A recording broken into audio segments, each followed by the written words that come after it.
Olá, eu sou o Padre Air e estou aqui mais uma vez para a gente fazer um nosso podcast acontecer aqui no nosso canal e eu espero muito a sua participação. Sabe por quê? Todas as vezes que nós falamos de vocação, nós falamos de algo muito especial que Deus concedeu gratuitamente a cada um de nós. Isso é muito bom. Outra coisa muito especial, quando a gente tem um convidado que nos ajuda a compreender melhor algumas situações, algumas realidades, melhor ainda, porque a gente sai reabastecido não só pela nossa fé, mas também entendendo qual é o plano de Deus na vida de cada um de nós.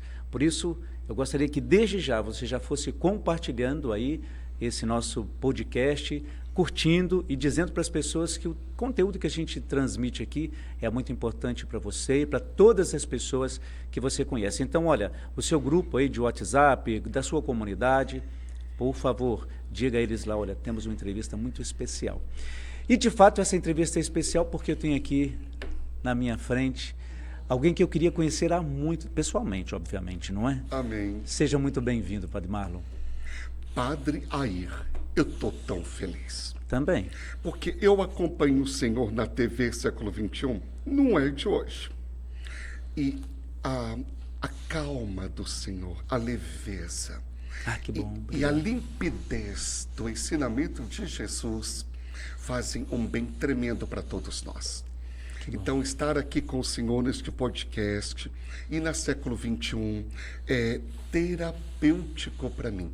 Me cura mais do que os meus 287 comprimidos diários. Então, isso Acredite. aí, eu tenho... Olha, quando eu li e fiquei sabendo desse, há um tempo já que tem essa quantidade de comprimidos, eu pensei, meu Deus do céu. E como que é tomar esses comprimidos ao longo do dia? É tudo de uma vez ou como é que é feito isso? São 10 tomadas ao longo do dia, porque a minha energia vai acabando, ela tem o pico por conta dos medicamentos, então depois entra uma outra tomada para que o meu corpo vá respondendo também e eu dê conta de fazer o que eu tenho que fazer. Claro. Sim. Mas a doença foi avançando muito. Então, eu estou toda hora batendo o meu recorde. Ah, é? Na verdade, eu já bati o recorde dos 287 comprimidos diários, mas não sei agora em quantos estou. E aí, como a doença foi avançando e a quantidade de comprimidos aumentando, chegou um momento que vinham cápsulas, Sim. além dos medicamentos convencionais. E aí, as enfermeiras tinham que tirar a cápsula para eu dar conta de beber. Primeiro eu engoli a cápsula, depois era o pozinho, depois vem água. Então, alguns já vêm facilitados para ter uma boa ingestão, né? Agora, para quem nos acompanha, qual é o nome da doença que o senhor tem? Provavelmente, o senhor e você que está nos assistindo nunca mais verão alguém com a minha enfermidade. Porque eu sou um caso em cada 1 milhão de pessoas. Logo, eu sou um milionário. Pensando nessa perspectiva, sim. Um milionário de graças de Deus também. Milionário de graças, de bênçãos, não é? Uhum. E assim, hoje, diagnosticados geneticamente, somos 16 casos no Brasil e 400 no mundo. Chama-se deficiência do transportador de riboflavina, RTD, ou o outro nome ainda mais conhecido, Síndrome de Brown-Vialetto-Van Leer. E qual que é a consequência, né, dessa doença no organismo? Como é que é isso? Ela vai enfraquecendo os músculos do corpo todo, de maneira especial, da audição, da visão, da fala, da mastigação, da deglução, da locomoção e da respiração. Agora, nesse caso, o senhor teve muita dificuldade em lidar com isso? Porque, assim, pelo que eu li, e já acompanhei também uma reportagem aqui da TV Século XXI, tardiamente foi descoberto, de fato, o diagnóstico preciso.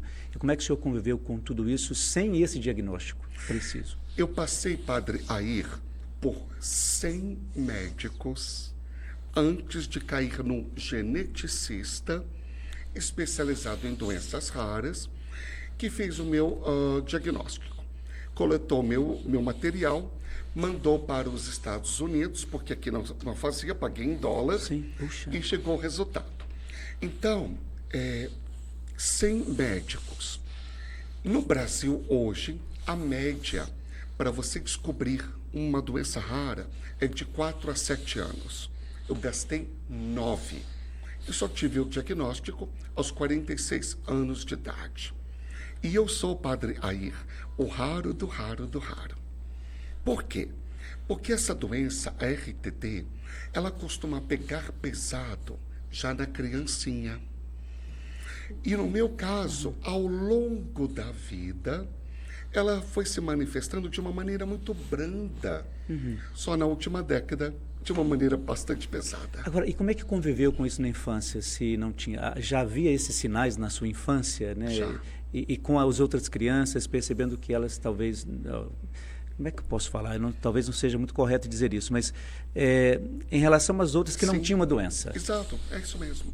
É bastante interessante. Eu sempre fui cansado. Então, na educação física, não havia inclusão como nos dias de hoje. Então, na educação física, diziam para mim, vai para a biblioteca. Porque, assim, de cada 10 pessoas que têm doença rara, 9 sofrem de fadiga. O que é essa fadiga? O senhor Padre Air, quando trabalha, se cansa. Eu, Padre Marlon, só de existir me canso. Então, eu já ficava muito cansadinho. Aos 7 anos de idade, eu tive uma dupla surdez. Eu fui operado 2 vezes de cada ouvido. Eu já passei por 14 cirurgias. Você ainda criança. Exato. Aos 14 anos, eu trabalhava no banco e aí eu tinha dificuldade de mastigar, me cansava.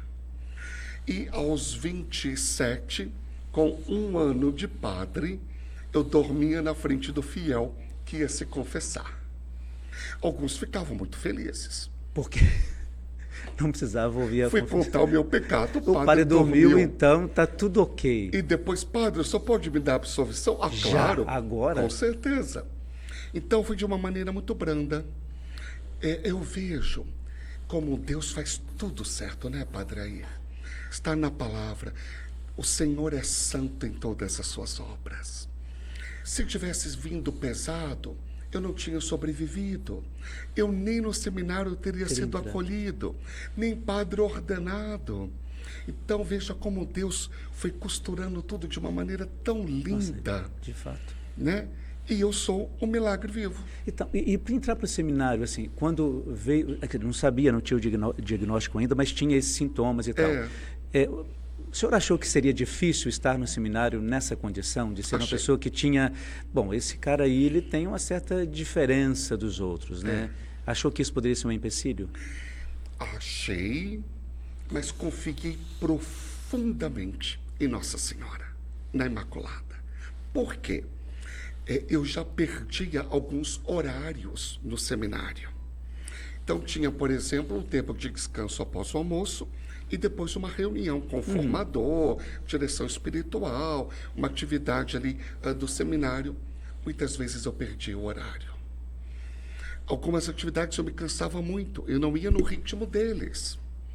Então eu pensava, meu Deus, o que será? Não vão me querer aqui, né? Mas aconteceu algo também muito interessante, porque desde pequenino, por que os médicos, eu imagino, não suspeitavam que eu tinha uma doença, e muito menos rara? Porque, graças a Deus, eu sempre fui bem em tudo. Então, eu era muito inteligente. Eu passei em medicina na USP, mas não matriculei, porque na mesma hora Jesus me chamou para ser padre. Nossa, mas espera aí, vamos parar esse registro aqui. Como é que foi essa decisão de... Porque Jesus, claro, te chamou para ser padre, passou a medicina na USP. Eu não estou querendo dizer assim, nem sobrevalorizar uma coisa e outra, mas como é que foi essa decisão diante dessas coisas tão importantes, as duas coisas importantes? Então, eu nasci falando que eu ia ser médico. Até os 18 anos, isso era muito claro para mim. Eu lia sobre medicina, eu me preparava, e eu passei em medicina, trabalhava no banco, passei em medicina na USP. Na mesma ocasião, eu estava na Santa Missa, e após fazer a Sagrada Comunhão, fui para o meu banco, fui fazer a ação de graças, e Jesus me respondeu, Marlon, você vai ser médico, sim. Falei, uau, Que bom. Pensei, Jesus me respondeu antes da FUVEST que eu passei no vestibular. Não precisava ser tão correto assim. Não é? Mas aí Jesus continuou. Você vai ser médico, sim, Marlon, mas de almas. Você vai ser padre. E olha como o Senhor, de novo, né? É santo em todas as suas obras. Se eu fosse médico, talvez não desse conta de clinicar, operar, mas como padre eu consigo. E eu abri mão do meu sonho, pelo sonho do Senhor, abri mão de tudo, pelo tudo. E o que é que Deus me dá hoje, Padre Air? Um hospital. E tenho médicos sob os meus cuidados e os pacientes também. Então, quando a gente faz a vontade de Deus, a divina vontade, falamos a divina vontade aqui, né? Na série da 28. serva de Deus, Luísa Picarreta. É.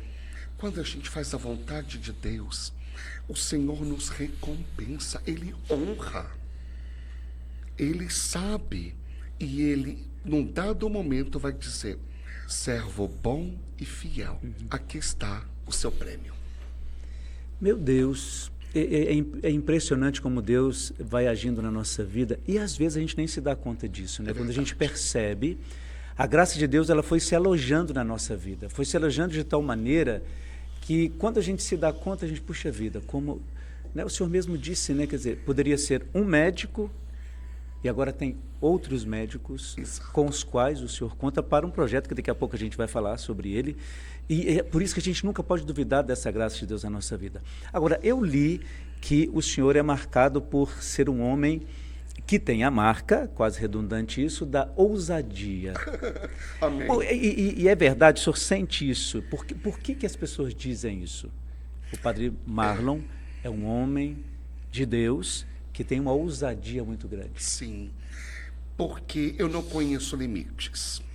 Mas calma, não sou um translocado. Não eu entendi, mas de fato por aquilo que o senhor está vivendo, o senhor vive, é um homem que não tem limites, e isso é muito bonito para a gente ver. Não no sentido de, a questão de supervalorizar, não é isso, mas assim, é perceber o quanto isso é exemplo para nós. Então, o senhor estava dizendo aí. O céu é o meu limite, caríssimo irmão. Eu durmo numa cama hospitalar. 90% das minhas missas diárias ainda são na cama. Essa semana todinha a missa foi na cama, hoje será, amanhã também. Talvez no domingo não seja. Por quê? Porque o meu corpo pede cama o tempo todo. Eu vivo à base de fé e de morfina. Então, eu tenho dor o tempo todo. Então, quando eu posso, eu fico mais deitadinho. Essa posição, para mim, não é nada boa. Entendi. Não é? Mas, assim, me custa estar aqui bastante. Mas as almas, as vidas que estão nos assistindo, custam muito mais para nosso Senhor e para o nosso ministério. Não é? Sabe que de sacerdote, de comunicador. Eu fico pensando aqui assim, eu tenho uma doença autoimune, a gente tinha comentado com o senhor, né? E eu tenho que fazer hoje, assim, chegar em casa e dizer para Deus assim, muito obrigado por essa doença autoimune, que também é dolorida, mas eu não posso sequer reclamar disso, não é? Porque, assim, por mais que a gente vá perdendo algumas questões de movimentos e tudo mais, quando eu vejo ouço e vejo, né, e posso te ver falando isso não é aquela questão, isso é um consolo para que você... Não, é um testemunho de vida. Amém. Testemunho de vida. E para dizer assim, quantas pessoas podem, de fato, viver uma experiência de fé e de conversão a partir desse nosso podcast. Sim. Inclusive, eu quero deixar claro ao pessoal que está nos assistindo que é o seguinte, esse homem está aqui porque ele poderia estar descansando,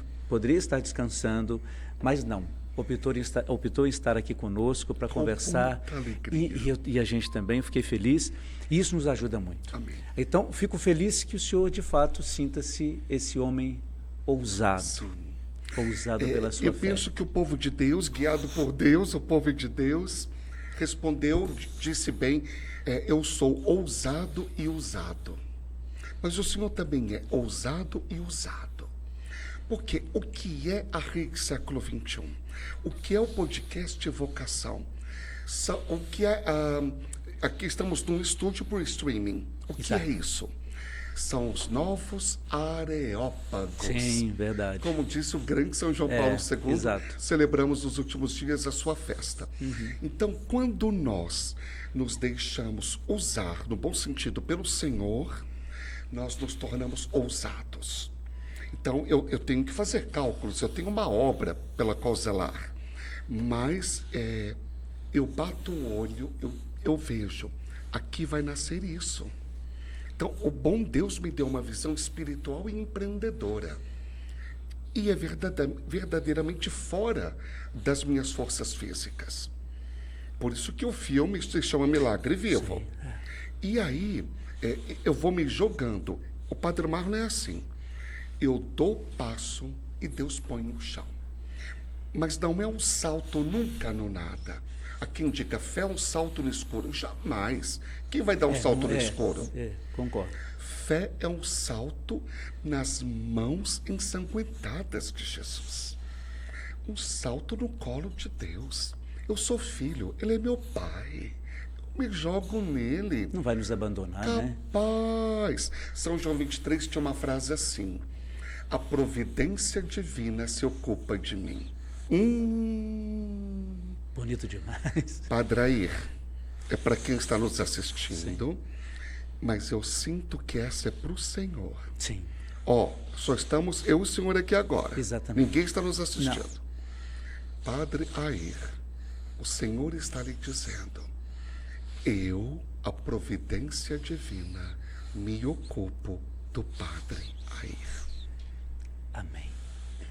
Estou muito feliz. Amém. É uma profecia, na verdade. E às vezes a nossa vida a gente precisa muito disso, né? Sim. De que alguém nos diga isso de uma maneira muito assertiva, como o senhor está fazendo. Amém. E eu me alegro muito de ouvir isso, não é? Toma posse. Já tomei posse. Agora, eu queria saber assim, é engraçado como a gente tem curiosidade, né? Mas é a curiosidade da fé. Como foi lidar com isso até a descoberta da doença, assim? Até o diagnóstico preciso, aos 45 anos. 46. 46 anos de idade. Passando por tudo isso e tal. Como que foi lidar com isso? Com essa indecisão? Houve algum momento que teve vontade de desistir, assim? Nunca. Mas houve sugestões estrambólicas. Como, por exemplo? Extremamente extravagantes. Houve quem dissesse: fizeram um trabalho espiritual para você. Não acredito. Houve quem dissesse: você precisa de um exorcismo. Não acredito. E não foi alguns, ou muitos. Não, muitos não, vai. Houve quem dissesse: isso é coisa da sua cabeça, você não tem nada. Isso é que mata, né? A gente ouviu alguma coisa assim, numa situação de dor, por exemplo. E grandes centros médicos disseram isso para mim. Bom, o que houve de desistência foi assim: nunca desisti da vida. Eu sou um life lover. Sou apaixonado pela vida. Um entusiasta da vida. E houve assim: falei para o papai Múcio, para a mamãe Carminha: não vou mais passar por consultas e fazer exames. O corpo está cansado, não temos mais dinheiro, já é o povo de Deus ajudando, e eu estou cansado, contar toda hora a mesma história. E não era sentar assim, era eu sentar muito mal no consultório. Eu ia de maca. Então eu falei: não vou mais procurar. Mas o papai e a mamãe disseram: vai procurar, sim. Enquanto não descobrir para tratar. E eu só procurei o tratamento, amado irmão, para poder servir melhor o Senhor no seu povo. Não tenho outro interesse em ter vida e saúde para outra coisa. Eu fui feito para isso, nós fomos, não é? Nós fomos, né? Nós nascemos para isso. Acredito muito nisso, não é? Então, quando eu recebi o diagnóstico, estávamos eu e mamãe Carminha no consultório, caímos num pranto incontido. Não foi de desespero, foi de alívio. Graças a Deus. A mamãe falou: esse menino sabe o que tem agora. Vamos apesar de tratar não esse menino. Né? E o que me salvou desde 7 aninhos, coroinha, a vida inteira na igreja. E aos 14 anos, eu fui batizado no Espírito Santo, num grande evento chamado Cenáculo, no Morumbi, em São Paulo. Famoso esse cenário. E quem estava pregando lá? Padre Eduardo Tugart, Padre Jonas Abib, irmã Laura.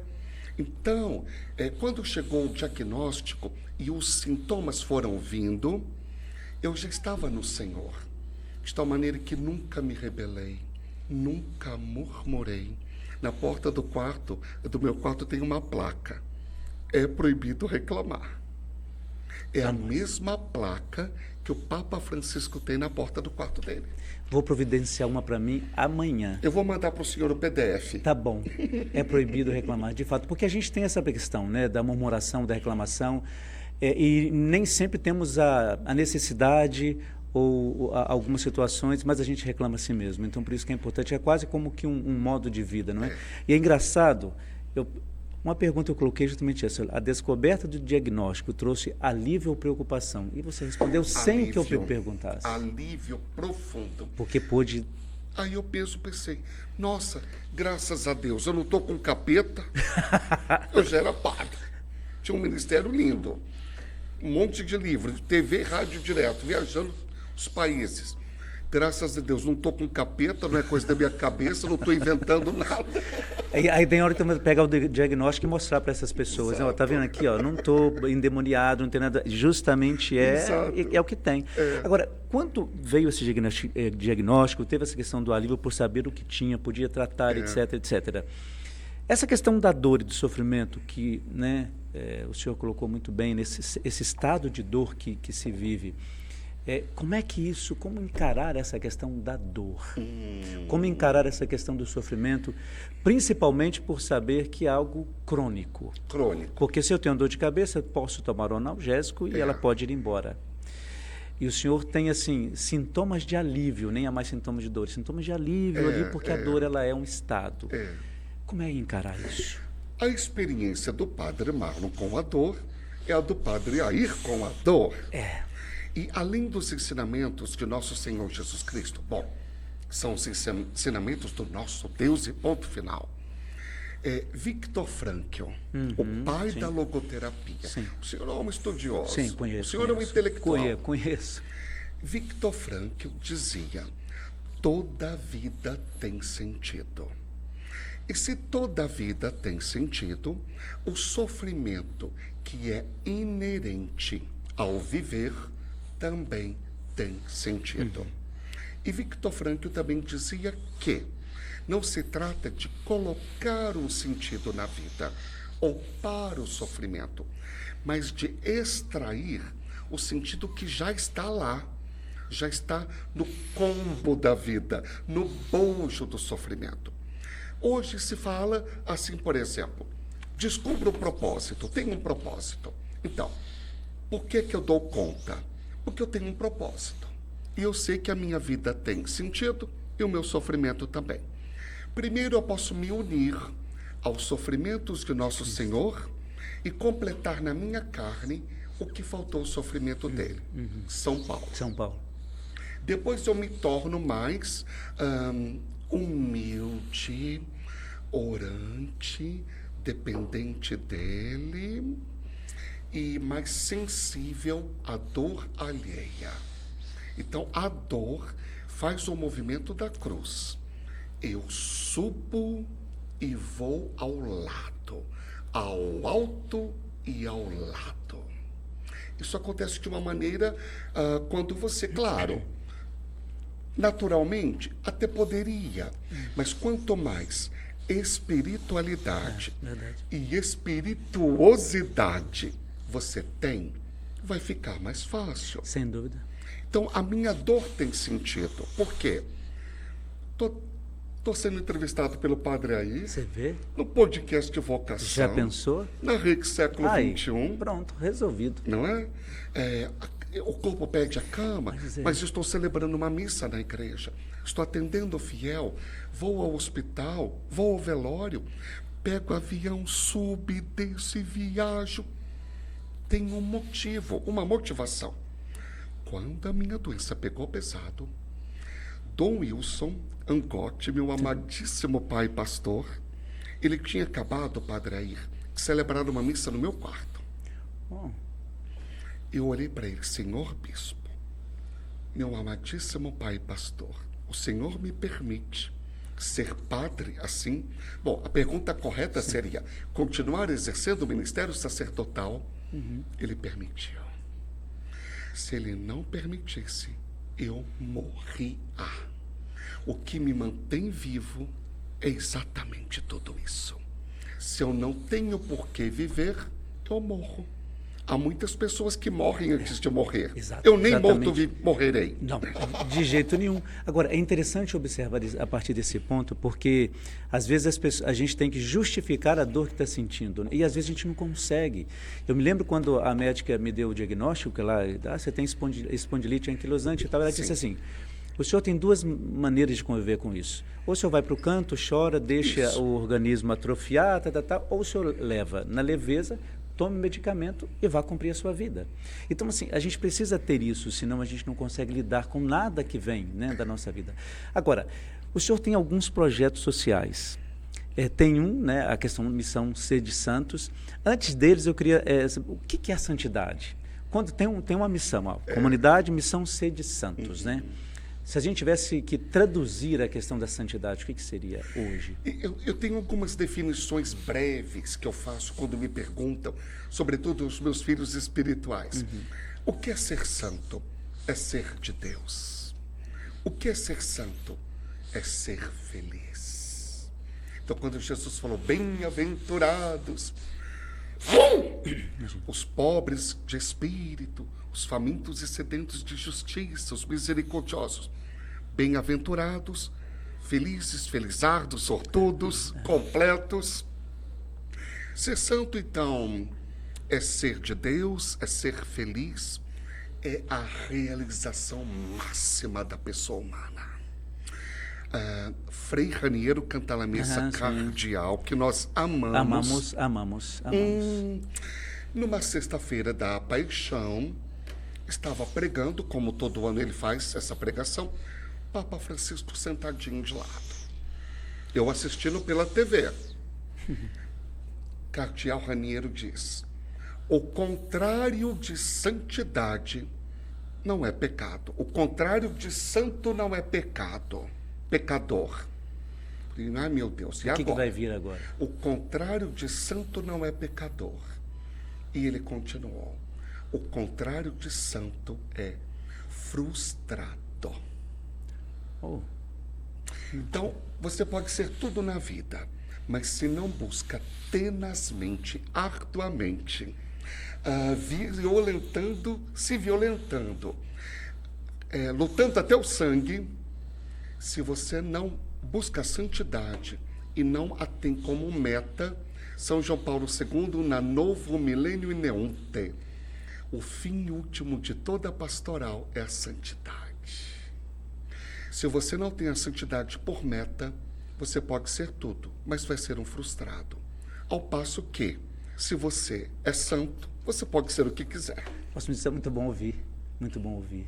A verdade, assim, é engraçado que quando a gente sempre está, assim, mesmo que você leia muito, mesmo que você, né, assista muitas coisas, quando a gente ouve isso de uma maneira tão direta assim, a gente começa a entender o quanto Deus tem projetos na vida da gente, né? A santidade como, de fato, uma busca. E, de fato, se a gente pensar bem nisso, né, não pode ser frustração, né? Eu acho que Deus espera tudo menos uma frustração do ser humano, né? Porque você pode, de fato, alcançar muitas coisas a partir da sua fé, não é? E essa Missão Sede Santos, ela é um projeto social que ela abarca tantos outros também, não é assim? A comunidade Missão Sede Santos tem por carisma tornar Jesus mais conhecido, amado, seguido e adorado, ou seja, evangelizar, através da busca pessoal e comunitária de santidade de vida. O chamado primeiro, o apostolado primeiro, é a adoração perpétua ao Santíssimo Sacramento. Temos uma capela de adoração perpétua no centro de Taubaté. Depois temos as obras de misericórdia corporais e espirituais. E depois os meios de comunicação. Nas obras de misericórdia corporais, temos 5 grandes trabalhos sociais, obras de misericórdia. A Casa João Paulo II, com trabalhos na área da educação, saúde e assistência social, 2 unidades em Taubaté.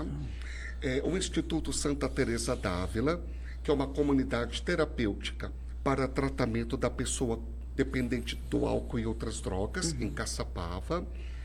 O restaurante Bom Prato, são 6 unidades, 2 em Taubaté, 2 em São José dos Campos, 2 em Jacareí. Nós servimos hoje, Padre Air, por dia, 7.500 refeições. Padre, está me cansando.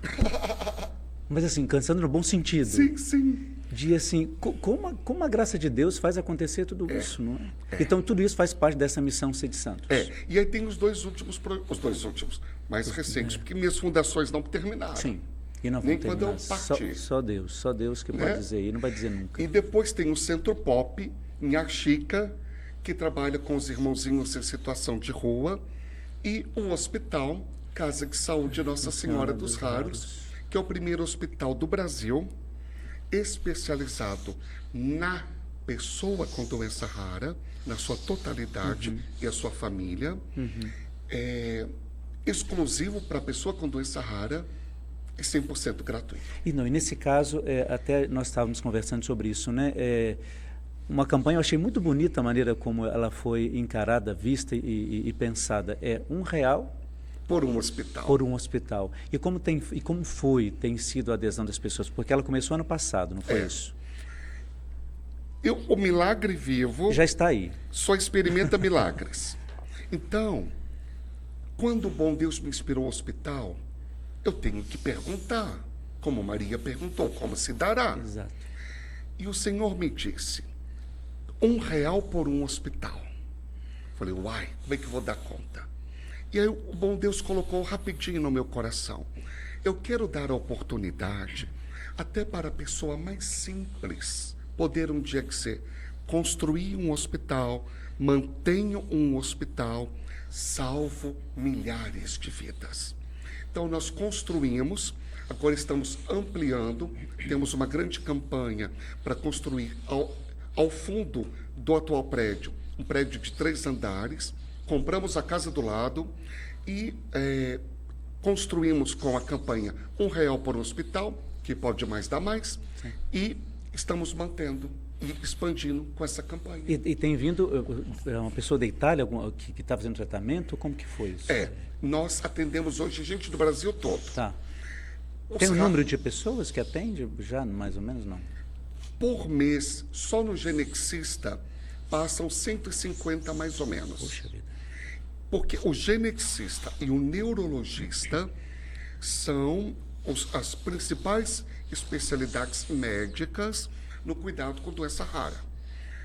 Também vamos precisar do gastro, do otorrino, do oftalmo, a moça do gineco, tudo bem. Mas esses são os principais, digamos assim, com todo respeito aos demais. Claro, lógico. Então, e no Brasil há apenas 350 genexistas. No Vale do Paraíba, onde nós estamos, Vale do Paraíba Paulista e litoral norte de São Paulo, não há nenhum genexista. Nós temos 6, para a glória de Deus. E o raro nem sempre consegue sair de casa. Muitos vivem em home care, não dão conta de uma viagem, tem muitos aparelhos para carregar. Então, vários vêm. E os que não têm dinheiro, a gente hospeda na Hospedaria Mãe da Misericórdia. E tudo isso dentro do mesmo projeto, não é? Dentro do mesmo projeto e casas muito próximas, se não ligadas.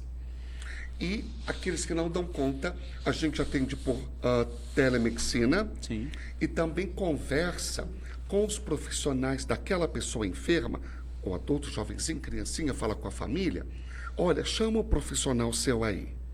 Nós vamos dar uma orientação para o médico, o enfermeiro e os demais profissionais da saúde da equipe multidisciplinar, para saberem, peça esse exame aí, procura isso, faça isso, o diagnóstico é esse, tem que tratar assim. Você dá conta de vir aqui? Não consigo. Então vamos ficar Graças a Deus pela internet, pela telemedicina. E tem sido descobertos alguns casos assim de graças a Deus. Sim, que tem ajudado. Esse da Itália, por exemplo, a pessoa está para vir, ela quer vir, mas ela já está sendo atendida por telemedicina. Daqui mesmo, já por telemedicina, já tem o diagnóstico, mais Estamos fechando. Esse estamos fechando, que às vezes demora um bocadinho. Sim, claro. Né? Tudo para a pessoa com doença rara é moroso e muito caro. Medicação é de alto custo. Sim, o acesso não é fácil. Informação não é fácil. Muito está em outra língua. Né? Então, nós estamos fazendo esse trabalho e graças a Deus os milagres estão acontecendo. E eu fico pensando assim, a sua inspiração, né? Deus que te inspirou essa questão do hospital, né? Da Casa de Saúde Nossa Senhora dos Raros. Porque, pelo que eu entendo, pelo que eu entendi, do que eu li, por justamente essa morosidade, não é, em diagnosticar, e pessoas que ficam esperando o tempo todo, não têm fechado esse diagnóstico, que essa casa está aí para ajudar as pessoas, né? Também para isso. E tem algo aqui fundamental, Padre Air, a humanização. É fundamental isso, né? Não vou falar dos médicos, mas da saúde, não é? O SUS oferece serviços para nós, pacientes raros. Há diversas iniciativas privadas, mas é preciso ter um olhar humano e até mesmo divino. Então, nós falamos assim na comunidade Missão Seis Santos. Nós cuidamos de Jesus pobre, Jesus na rua, Jesus que está na dependência química, é chocante. Claro. Jesus peregrino, Jesus raro. E aí, precisa-se ter esse carinho, olhar nos olhos, conversar, sentar, gastar tempo com a pessoa. Se uma pessoa com doença rara gasta tanto tempo para ter o diagnóstico fechado, a consulta não é rápida. Então, os serviços que há no Brasil, públicos ou privados, são incipientes. E assim, Deus é tão santo em todas as suas obras, esse versículo ficou para mim agora, hoje. Deus não manda doença, mas Ele pode permiti-la para o nosso bem. Crescimento, santificação, fazer do limão da vida uma limonada.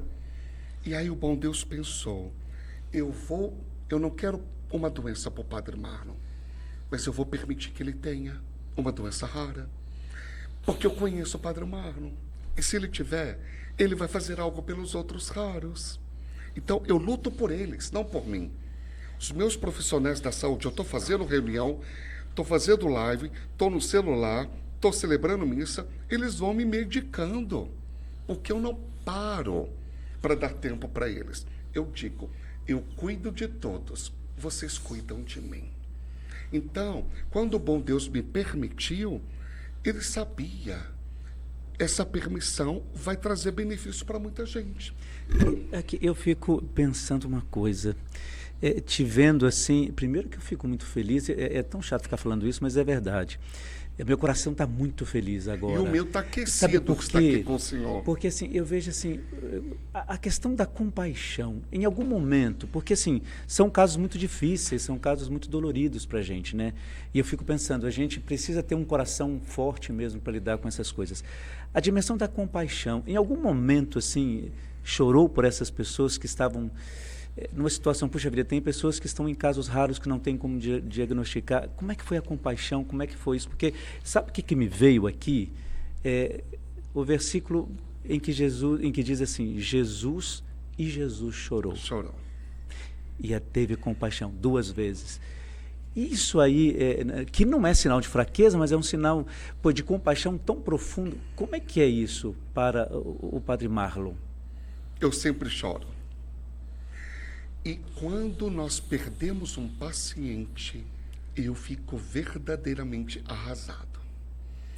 O que me consola fizemos tudo o que podíamos e até além do que podíamos, acolhemos, buscamos o diagnóstico, fechou ou não, tratou, demos informação, partimos para a pesquisa, cuidamos da pessoa corpo, mente e alma na sua tridimensionalidade, encaminhamos, então fizemos a nossa parte, mas eu sempre choro.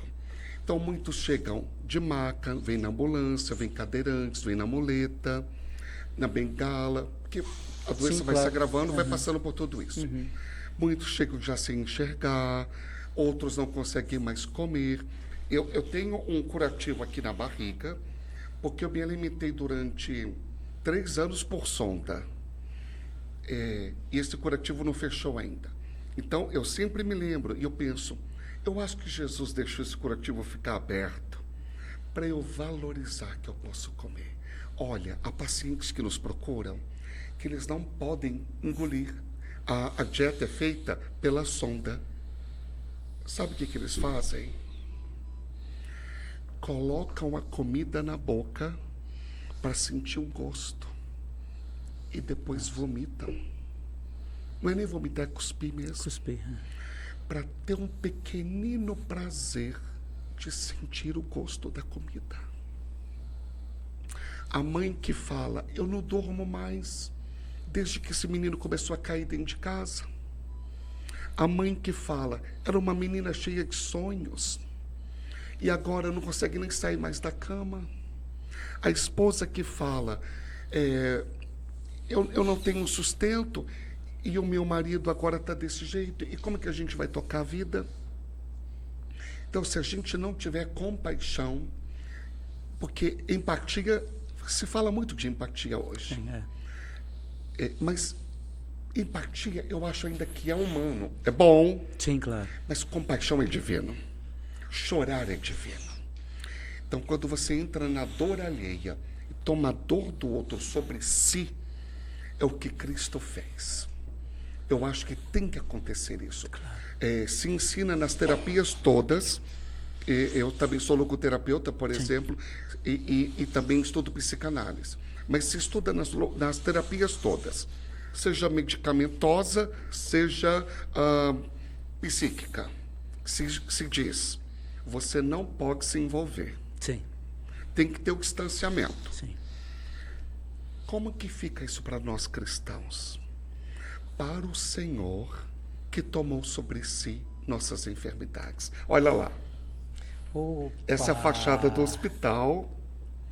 Ali está o nosso diretor-geral, Dr. Rodrigo Foch, geneticista que fez meu diagnóstico. Tem ali vários médicos, representantes da indústria farmacêutica. Nossa Senhora dos Raros. Então, como é que fica esse lance de Jesus beijava, abraçava, se sujava? Os santos fizeram isso. Francisco beijou o leproso. Sim. Madre Teresa de Calcutá, 1,47 m de altura. Parecia um maracujá de gaveta. E ela derrubava a porta de um casebre para colocar o doente lá. Santa Dulce da Bahia, dos pobres. E aí? Frei Galvão. Como é que a gente vai fazer isso? Sem a compaixão. A serva de Deus, Maria de Lourdes Guarda. Sem compaixão, sem entrar na história e assumir, eu não vejo um outro caminho. Os pais fazem isso com seus filhos. Sim, claro. Por que na ciência a gente tem que brigar tanto por esse distanciamento? Tem um distanciamento aí que é higiênico, que é bom, que é saudável. Mas eu não posso ser um marcador de horário e nem olho e... Isso nunca é compaixão. nem toco a pessoa. Quer ver uma coisa importante? As mães dos raros sabem mais sobre os raros do que os médicos. Certo. E eu tenho aqui uma verdadeira paixão pelos médicos. Mas os médicos, muitas vezes, não querem ouvir o que a mãe dizem. A mamãe ainda hoje fala, se você der essa anestesia nele, ele morre na hora. Nós sabemos o que estamos fazendo. Ela diz, não sabem. Ele não pode tomar essa anestesia. Então, tem que ouvir a mãe, tem que ouvir esposo, esposa, tem que ouvir o cuidador. Estão ali na luta diária. Tem que considerar isso. Agora, nós temos eu queria falar isso sobre o documentário. Eu acredito que é muito importante para as pessoas sobre esse documentário Milagre Vivo. Do que se trata? Como é que foi pensado esse documentário? Milagre Vivo é um original, é um documentário, é um docudrama que conta como o padre Marlon Múcio vive. A luta do padre Marlon Múcio para se manter vivo e a luta dele pelos raros do Brasil. Então, a Lumine, que faz filmes incríveis, Sim. premiadíssima, tem uma plataforma maravilhosa, um catálogo de filmes. Falei com o Matheus Basso, e aí depois com o nosso diretor também incrível, Gustavo Leite. E eu levei para o Matheus Basso: filho, você faz produções tão maravilhosas, Vida dos Santos, o que é bom, belo e verdadeiro, os grandes valores. O que acha de fazer um filme sobre os raros do Brasil? Ele topou na primeira. O que eu não imaginava é que o filme sobre os raros do Brasil seria a partir da história do Padre Marlon. Eu jamais pediria isso, ou ofereceria essa ideia. Mas aí eles foram me ganhando, tanto que eu não vi o filme ainda. Eu vou ver com o senhor sentado do meu lado. E vai estrear quando? Vai estrear quando? Dia 11 de novembro. Olha, é bem facinho guardar. 11/11, nos cinemas todos do Brasil. Agora, tem um recadinho super importante para quem está nos assistindo. Há cinemas onde não se prestigia os nossos valores, salas de cinema. Os nossos valores, ou um filme católico. Graças a Deus há muita abertura hoje. Não querem às vezes, né? Não querem. Então, você que está me assistindo, Isso. agora entre no Instagram do cinema da sua cidade e marque lá. Nós queremos o filme Milagre Vivo do Padre Marlon. O dono daquela sala de cinema, se ele já não ia, grandes empresas do circuito cinematográfico do Brasil já fecharam conosco. Sim. Quem distribui é a Kolbe, que tem uma expertise incrível na distribuição do filme católico no Brasil. Mas aí, quanto mais a gente pedir, mais eles vão querer. Primeiro vão querer. Depois vai ter mais exibições. Então, você pode marcar no Instagram, no Face, você pode ir pessoalmente e falar: eu quero esse filme. Olha, fale com o seu pároco, chame a pastoral, o movimento. Leve as pessoas no cinema, né? Isso, o grupo de oração, os vizinhos, o seu grupo aí, os grupos do WhatsApp, os seus contatos. Católico pode assistir qualquer filme? De certo modo, sim. Mas aquela orientação de São Paulo, tudo posso. Mas nem tudo me convém. Então, há filme que nem pode passar pra gente. Mas se o católico vai ao cinema, que o católico também é gente. Sim, claro. O católico tem que prestigiar o filme católico. Mas o pessoal vai fazer isso, Não pode é? ter certeza. Amém. O que eu faço agora com o senhor, hein? Porque eu queria ter aqui até meia-noite para a gente poder bater um papo, mas infelizmente nosso tempo termina. Eu tenho que te agradecer imensamente, de coração, pela sua disponibilidade, pelo seu carinho para conosco aqui, para com a TV Século XXI, por todos nós aqui, né? Pela sua presença de testemunho, a sua presença de força, a sua presença que de fato nos cativa e nos faz querer ser santos, evangelizadores. Então, muitíssimo, muitíssimo, muitíssimo obrigado pela sua presença aqui, Padre Marlon. Muito obrigado. Meu caríssimo irmão no sacerdócio, meu amigo, Padre Air José. Exato. E também para o João, e também para o Ângelo. Exatamente. E todo mundo que está fazendo esse podcast acontecer e que está nos assistindo. E a Rede Século XXI, ao nosso amadíssimo Padre Eduardo, nossa amadíssima irmã Luísa. Deus lhes pague por tudo. Juntos até o céu. E lá também. Sempre. Amém. Olha, para você que acompanhou até agora, a gente vai ter um encontro marcado, claro, para assistir primeiro, para participar primeiro deste podcast, dando as suas opiniões, participando conosco e também, claro, a gente vai se encontrar numa próxima oportunidade. Grande abraço para você e até lá.